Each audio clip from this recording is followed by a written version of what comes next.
Laura, ¿qué quedas con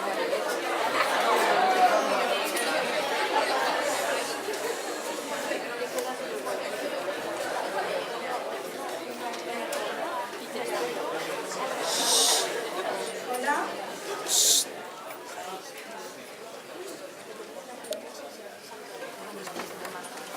Cuéntame un cuento de números. Háblame del 2 y del 3. Del 8, que es al revés, igual que yo del derecho.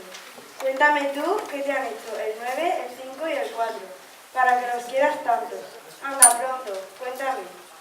Dime, ¿de quién se enamora ese tonto que es el 3? Ese pato que es el 2 está navegando siempre. Pero a mí me gusta el 7, porque es un roto en la vida. Y como estoy descosida, le digo a lo triste. Vete, cuéntame el cuento y muy lenta, que aunque aborrezco el guarismo, espero gozar lo mismo si eres tú quien me lo cuenta.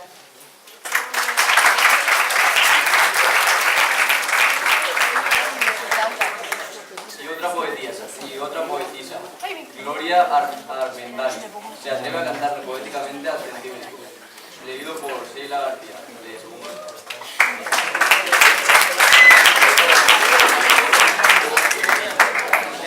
Podemos medir en pies, podemos medir en pasos, pero si quieres medir bien, el centímetro es más exacto.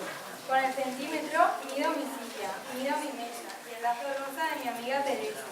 Son los centímetros, bellos y bonitos, tan pequeñitos. En mi regla los guardo todos.